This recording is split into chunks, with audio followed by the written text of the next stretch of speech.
Hey guys, Jai Hind, welcome to the Hindu analysis of Vani Academy जिसका की मोटा है aim for excellence. Today is 8th of April 2021। Start करते हैं। Coat of the day के अंदर सबसे पहले हम देखेंगे practice practice and only practice makes a man perfect. जैसे आपको पता है कि 27 जून को आपका एग्ज़ाम है। 27 जून को आपका एग्ज़ाम है और अब तक वी होप कि आप लोगों ने अपना जो सिलेबस है वो कवर कर लिया होगा। अगर नहीं भी किया तो साइड बाय साइड आप करते रहिए और उसके साथ जनरल स्टडीज़ की और इवन की जो आपके प्रीलिम्स की रिवीजन है वो आप साथ में करते रहिए, क्योंकि बस अभी प्रैक्टिस ही है जो आपको, क्योंकि प्रीलिम्स के अंदर जब आप क्वेश्चंस मार्क करते हो 4 या 3 या 4 ऑप्शंस जो आपको अवेलेबल होते हैं उसमें से बेस्ट आंसर कई बार मान के चलिए कि अगर आप हम प्रेपरेशन करते हैं तो 60 to 70 जो परसेंट पेपर है वो हम अटेम्प्ट कर पाते हैं, लेकिन उसमें से कुछ पेपर का पोर्शन इस तरह का होता है जो हम इस तरह से डायरेक्टली उनको अटेम्प्ट नहीं कर सकते, लेकिन एलिमिनेशन मेथड से हम कर सकते हैं। एलिमिनेशन मेथड जो है वो वही एस्पिरेंट जो है अच्छे से कवर कर पाएगा एलिमिनेशन मेथड से, अगर उसने रिवीजन की होगी, बार बार टॉपिक्स की रिवीजन की होगी, क्योंकि बहुत सारे इस तरह के क्वेश्चंस होते हैं जो हमें इनडायरेक्टली हेल्प कर देते हैं आंसर तक पहुंचने के लिए। इंपॉर्टेंट न्यूज़ और एक एडिटोरियल हम देखेंगे। न्यूज़ के अंदर सबसे पहले in biggest single day spike India reports 1.26 lakh cases. March की अगर हम बात करें, मिड मार्च की बात करें तो 24,000 पर डे केसेस आ रहे थे, और अब बात करें तो कल 11:30 बजे शाम की बात है, 11:30 PM की अगर हम बात करें तब तक जो है 1.26 लाख केसेस जो हमारे देश के अंदर है total. And country also see 684 deaths, 684 लोगों की वहाँ पे डेथ हो चुकी है। अभी वैक्सीन्स भी दिए जा रहे हैं, लेकिन जो वैक्सीन्स हैं वो जैसे कि सबसे ज़्यादा जो पर लाख पॉपुलेशन के हिसाब से अगर डोजेज़ की हम बात करें तो पर लाख पॉपुलेशन के हिसाब से जो डोजेज़ है सबसे ज़्यादा इजराइल सबसे ऊपर है। उसके बाद जैसे यूके और यूएसए भी हमारे ऊपर है, लेकिन अगर हम बात करें तो 8 से 9 हज़ार के आसपास हम पर लाख पॉपुलेशन जो कि एक 6-7 थाउजेंड है डोजेज हम पर लाख पॉपुलेशन के हिसाब से दे रहे हैं, जो कि एक एवरेज जो रेट है, ग्लोबल रेट जो है एक वर्ल्ड लेवल की अगर हम बात करें तो 8 to 9 थाउजेंड डोजेज जो पर लाख है उससे भी हमारा रेट कम है। और बहुत ज़रूरत है हमें अपना जो क्योंकि हमारा यहाँ पे अगर बात करें तो हेल्थ इंफ्रास्ट्रक्चर जो है वो बहुत ही पुअर हेल्थ इंफ्रास्ट्रक्चर है। हम देखते हैं कि बजट्स के अंदर या स्टेट बजट हो या सेंट्रल बजट हो, हेल्थ के ऊपर बहुत ही कम खर्चा किया जाता है। हेल्थ के ऊपर या एजुकेशन के ऊपर हम बात करें, इसी वजह से चाहे हम हमारी जो पॉपुलेशन है वो एक यूथफुल पॉपुलेशन है या यूथ पॉपुलेशन है, लेकिन फिर भी हमें इस जगह पे आके इम्पैक्ट हमारी पॉपुलेशन के ऊपर या हमारे देश के ऊपर इम्पैक्ट पड़ता है। आरबीआई ने जो पॉलिसी रेट्स हैं, जैसे कि रेपो रेट होते हैं, रिवर्स रेपो रेट होते हैं, बैंक रेट जो होते हैं, ये जो टॉपिक्स जो है आप पढ़ते हो, इकोनॉमी के अंदर पढ़ते हो, ये सारे अभी जैसे repo rate, reverse repo rate और बैंक रेट है उसने अनचेंज रखे हैं, लेकिन उसके माइंड के अंदर अभी एक ही गोल है कि जो इन्फ्लेशन है उसे विद इन टारगेट रखा जाए, जो कि यहाँ पे 4 प्लस माइनस 2 के अंदर रहनी चाहिए, यानी 2 से लेके 6 के बीच में रहनी चाहिए जो इन्फ्लेशन है। Surge in COVID cases adds uncertainty to the growth outlook, ये आप पढ़ सकते हो। उसके बाद ये आप देख सकते हो कि जो कोविड-19 है किस तरह से उसके आगे एक तरह से चीज़ें सुनाने के लिए अलग, जैसे कि लिप सर्विस तो हो रही है, लेकिन ये नहीं बताया जा रहा, या मतलब उसका जो इम्पैक्ट है, केसेस जो है बढ़ते ही जा रहे हैं, चाहे साइड बाय साइड साइमल्टेनियसली जो वैक्सीन्स हैं वो भी बढ़ाई जा रही हैं, वैक्सीन्स भी दिए जा रहे हैं स्टेट्स के अंदर, लेकिन फिर भी जो केसेस हैं वो बढ़ ही रहे हैं। और ये एक डेटा पॉइंट है जो द हिंदू ने कवर किया है। इसके अंदर भी ये बताया है कि ये आप पढ़ सकते हो कि अभी still not enough the number of COVID test conducted in India during the second wave is much higher than that conducted during the peak of first wave in September 2020. However, the country still lags behind many other nations in terms of both number of tests conducted daily and testing levels relative to the size of the outbreak. Countries that conduct a low number of tests per confirmed case are not testing widely enough to find all positives and falls in category. However, this trend is not uniform across the country, while regions such as Jammu and Kashmir and Delhi fare well on testing front. Madhya Pradesh and Maharashtra are among states that need to ramp up testing. ये जो data point है the Hindu ने cover किया है। बाकी ये आप पढ़ सकते हो ग्लोबल क्या सिनेरियो है और स्टेट्स के अमंग क्या सिनेरियो है इसका। ये एक एडिटोरियल है जो कि हम बहुत डिटेल के अंदर करेंगे। अभी रिसेंटली जैसे आपको पता कि मेडिकल टर्मिनेशन प्रेगनेंसी अमेंडमेंट जो एक्ट है 2021 का 2021 जो कि अमेंडमेंट किया गया है एक्ट के अंदर, उसके बारे में हम देखेंगे। The amendment to the abortion laws retains the notion that the state must intervene in what is women's absolute right. यहाँ पे राइटर का ये कहना है कि ये जो नया termination medical termination of pregnancy ये जो अमेंडमेंट नहीं लेके आया गया स्टेट के द्वारा, ये फिर भी अभी भी इंटरवेंशन है विमेंस के एब्सोल्यूट राइट के अंदर और उसी की बॉडी के ऊपर। Given the phenomenal expansion is in feminist jurisprudence over the last decade, particularly on the issue of a women's right to choose to have an abortion, it now appears quite plain that the central government's amendment to the abortion laws not only retains the traditional notion that the state must intervene and decide for women as to when and in what circumstances abortion may be carried out, but even the pathetic measures set out, और जो भी इसके अंदर थोड़ा कुछ किया भी गया है, अगर इम्प्रूवमेंट किए भी गए हैं पहले से, वो भी बहुत कम है और बहुत देर बाद इन्हें लेके आया गया है। After much stonewalling, this government seems to be incompetent in understanding women's right over her own body. The government's conduct is particularly, देखिए यहाँ पे एक ज़रूरी नहीं है कि जो राइटर ने यहाँ पे लिखा है आपको उसी के साथ अपना ओपिनियन रखना है। एक ऑफिसर लाइक ये क्वालिटी होती है कि दोनों जो स्टेक होल्डर्स हैं, यहाँ पे अगर हम बात करें तो राइटर का क्या व्यू पॉइंट है और उसके अलावा अगर हम बात करें तो गवर्नमेंट का यहाँ पे क्या स्टैंड है, क्या व्यू पॉइंट है, दोनों को हमें प्रॉपरली एनालाइज करना आना चाहिए ताकि एग्जाम के अंदर जब हम दें, अगर हमें एनालाइज करने के लिए बोला जाए या क्रिटिकली एनालाइज करने के लिए बोला जाए तो दोनों जो स्टेक होल्डर्स हैं या दोनों पार्टीज हैं यहाँ पे, उनके क्या यहाँ पे व्यू पॉइंट्स हैं, उसके बाद एक कंक्लूजन के ऊपर आना चाहिए basically. This government seems to be incompetent in understanding a woman's right over her own body. The government's conduct is particularly appalling since it's come after over a decade of procrastination and obstruction, where indigent women in difficult circumstances tried to have abortion done were stonewalled by government officials and prosecutors. The passing of this act marks a new phase of the struggle to assert absolute right of women over her own body. ये जो act है ये पहले 1971 के अंदर ही लेके आया गया। MTP एक्ट इसे बोलते हैं basically. Medical termination of pregnancy act have been considered progressive at the time, considering that the provisions in the Indian Penal Code regarding termination of pregnancy were enacted over a century ago.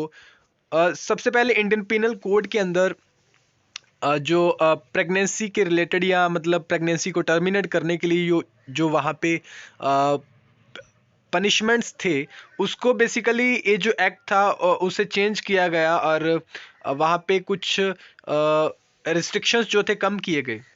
लेकिन section जो उसका तीसरा अगर हम बात करें तो पहले उसके अंदर लिमिट थी 20 वीक्स तक, और अभी इसकी अगर हम बात करें तो 24 वीक्स तक, 20 वीक्स से बढ़ा के 24 वीक्स तक कर दिया गया है।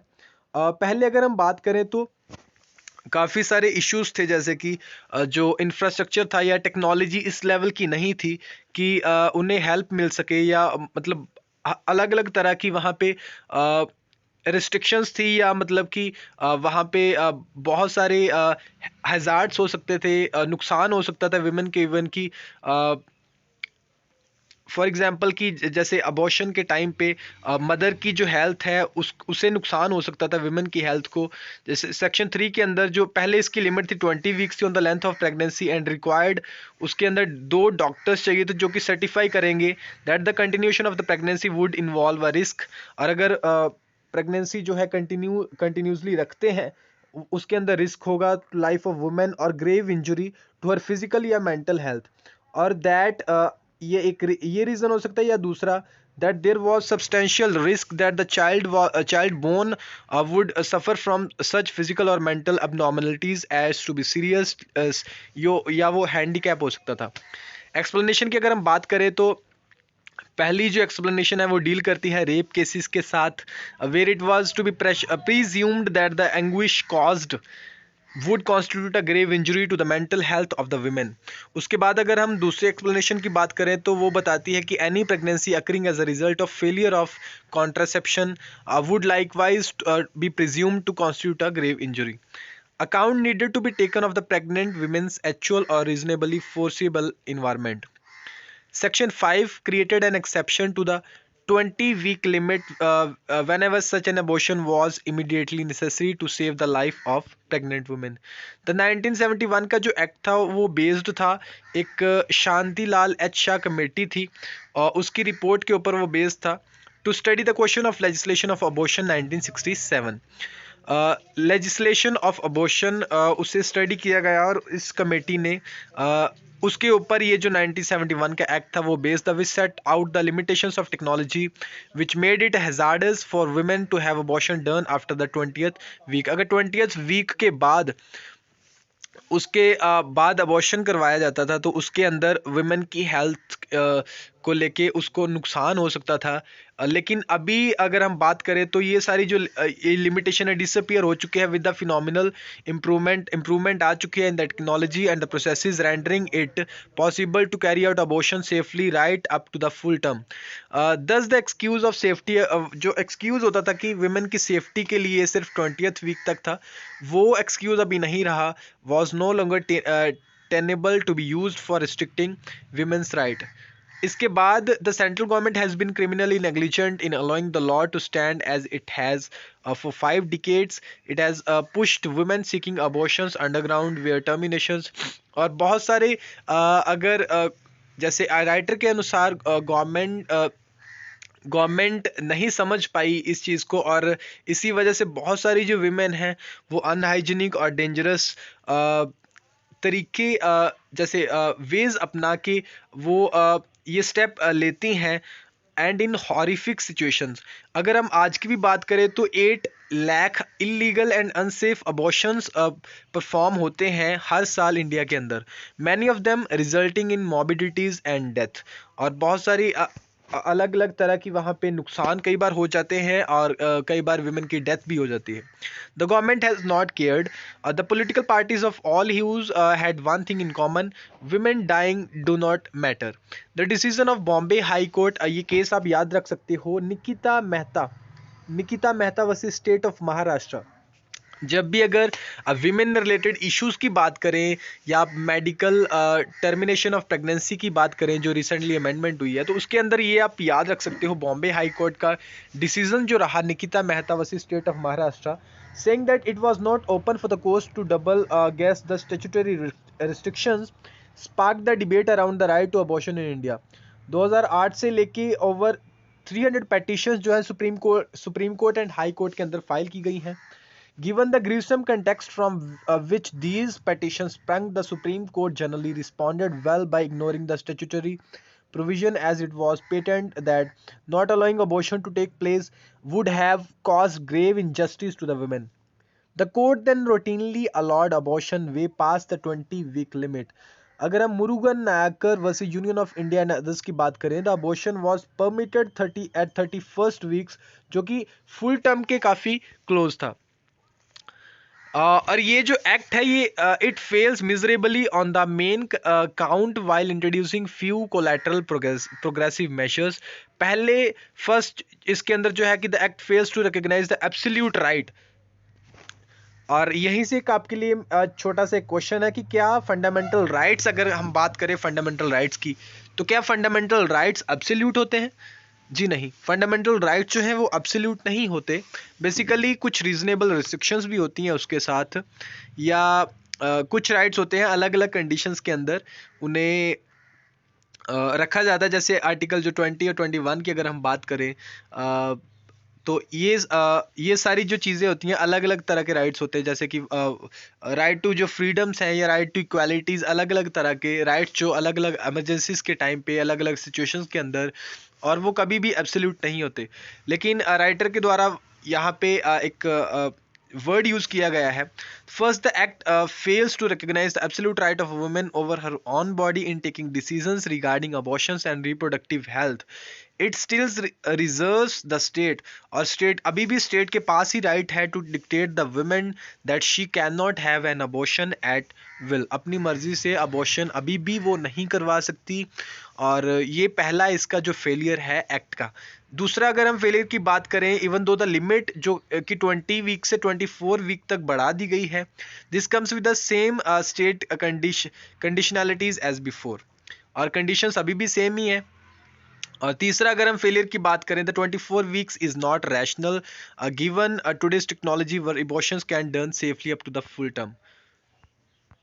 उसके आगे मेडिकल बोर्ड्स के पास उन्हें अप्रोच करना पड़ता है, ये इसका एक फेलियर बताया जाता है। उसके बाद these boards impose in surmountable obstacles. अगर जैसे मैं राज्यसभा की एक वहाँ पे डिबेट सुन रहा था, और एक स्पोक्स पर्सन थे वहाँ पे, एक एमपी थे कांग्रेस से राज्यसभा के अंदर। उन्होंने बताया, एक फीमेल एक स्पोक्स पर्सन थी, एमपी थे, और उन्होंने बताया कि बहुत सारे जैसे कि अभी पब्लिक हॉस्पिटल्स के अंदर ये फैसिलिटी नहीं है। और इसके अंदर भी ये बात की गई कि जो मेडिकल बोर्ड्स की बात की जाती है, और जैसे एक वीमेन के जो पर्सनल उनके अपने जो गायनेकोलॉजिस्ट हैं, और मेडिकल बोर्ड के अंदर 3 जो मेंबर्स होते हैं, उनकी बात की गई है। वहाँ पे प्राइवेसी का भी एक हनन होता है, प्राइवेसी का राइट भी, राइट टू प्राइवेसी, वो भी वहाँ पे उसकी भी बात होती है। और उसके अलावा अगर बात करें तो अगर सिंगल स्टेट के अंदर यहाँ पे बताया गया है कि एक सिंगल स्टेट के अंदर एक सिंगल ही बोर्ड होगा। सिंगल बोर्ड यानी कि वहाँ पे अगर 3 मेंबर्स या इतना इंफ्रास्ट्रक्चर नहीं है स्टेट के पास कि वो इससे ज़्यादा बोर्ड बना सकती है। लेकिन इतने सारे केसेस को हैंडल करने के लिए एक सिंगल बोर्ड एक ही स्टेट के अंदर वो सफिशिएंट नहीं है। ये इसके अंदर कुछ जो है खामियां बताई गई हैं। Main objection remains that the boards are truly totally unnecessary and an invasion of privacy and pregnant women like they used to do should be left alone to consult their gynecologist in late term pregnancy and carry out their abortion under the certificate of their own gynecologist that the abortion can be performed safely. This is a trend worldwide and in the courts. The government needs to wake up and educate itself on women emancipation worldwide. I hope कि आप लोगों ने ये सारे जो current affairs की videos हैं देख ली होंगी, और कल वाला भी जो एनालिसिस आपने देख लिया होगा। और ये पार्ट्स के अंदर जो प्रीलिम्स के फैक्ट्स हैं हमने कवर कर लिए हैं। उसके बाद जनवरी की ये कवर किए हैं 4 पार्ट्स के अंदर, और 1 to 6 ये वीडियोस हैं। कुछ 10 से 8, 9, 10 मिनट की ये वीडियोस हैं, जो कि 6 पार्ट्स के अंदर फरवरी के करंट अफेयर्स हमने कवर कर लिए हैं। आई होप कि आप लोगों ने ज़रूर सब्सक्राइब कर लिया होगा इस चैनल को। अगर नहीं किया, अगर आप नए हैं तो वेलकम टू वानी अकेडमी, और ज़रूर आप इसको सब्सक्राइब करें। और जो बच्चे 2022 की प्रिपरेशन कर रहे हैं या करना चाहते हैं, वो भी इसके साथ जुड़ सकते हैं। और डिस्क्रिप्शन के अंदर एक व्हाट्सएप आपके लिए एक नंबर दिया है। यहाँ पे आप, अगर आप किस तरह से आपको शुरू करनी चाहिए अपनी प्रिपरेशन, या पर्सनल गाइडेंस के लिए, मेंटरशिप के लिए, आप वहाँ पे कांटेक्ट कर सकते हैं। ज़रूर मास्क पहन के रखें, आप भी बचें, दूसरों को भी बचाएं, और अपना फेस कवर रखें, अपने हाथ जो बार बार धोते रहें, और सेफ डिस्टेंस रखें ताकि आप भी बचें और अपने हम समाज को भी बचाएं। Thank you for watching this session. Have a nice day.